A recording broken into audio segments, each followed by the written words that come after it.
حضرت ابراہیم بن ادم رحمۃ اللہ تعالی علیہ فرماتے ہیں کہ ایک مرتبہ میرے دل میں کشش ہوئی کہ میں روم کا سفر کروں غیب سے، تو میں حیران تھا کہ یہ آج اچانک یہ کیسی کشمکش ہے کہ فوراً روم کے سفر کی تیاری ہے۔ حضرت ابراہیم بن ادم رحمۃ اللہ علیہ اٹھے، روم کا سفر کیا، وہاں جا کر ایک مسافر خانے میں قیام فرمایا، تو آپ فرماتے ہیں کہ چند لوگ میرے گرد آ کر بیٹھ گئے جنہوں نے زنار پہن رکھے تھے۔ زنار عیسائیوں کی اور ہندوؤں کی ایک خاص علامت ہے، ایک ڈوری سی ہوتی ہے جو گلے میں وہ ڈالتے ہیں، ان کے مذہبی علامت ہے۔ تو زنار پہنے ہوئے کچھ لوگ جو ہے میرے آس پاس آ کر بیٹھ گئے۔ فرماتے ہیں ان کے اس کفر کو دیکھ کر مجھے جوش آیا اور مجھ سے برداشت نہ ہوا، تو میں نے اپنا کرتا تار کر دیا اس جوش میں۔ تو وہ سارے سرائے خانے والے جتنے بھی تھے، مسافر خانے والے، سب اکٹھے ہو گئے، کہنے لگے کہ درویش ہے بابا، تمہیں کیا بیماری ہے، کیا تکلیف ہے کہ تم نے اپنا کرتا ہی پھاڑ ڈالا؟ کوئی بیماری ہے تو بتاؤ، ہم جو ہے وہ اس کا علاج کریں۔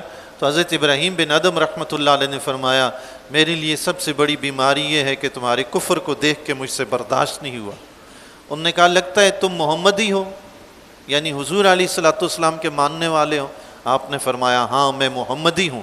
تو انہوں نے، عیسائیوں نے کہا کہ اگر آپ محمدی ہیں، آپ کے محمد عربی کے بارے میں آتا ہے کہ ان کے ہاتھ پر پتھر بھی کلمہ پڑھتے تھے، اگر آپ محمدی ہیں، ہمارے یہ زنار محمد عربی کے رسول ہونے کی گواہی دے دیں تو ہم بھی کفر چھوڑ کے اسلام قبول کر لیں گے۔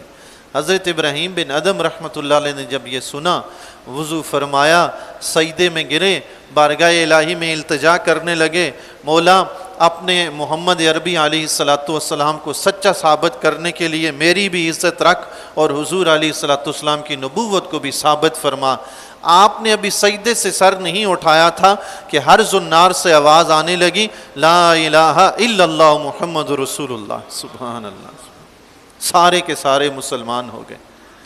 اللہ والے اب بھی موجود ہیں، پتھروں سے بھی کلمہ پڑھانے والے، درختوں سے بھی پڑھوانے والے، زنار سے بھی پڑھانے والے اب بھی موجود ہیں، آقا علیہ الصلوۃ والسلام کے غلام۔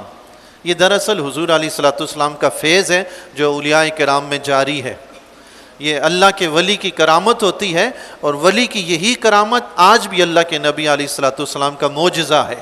سبحان اللہ۔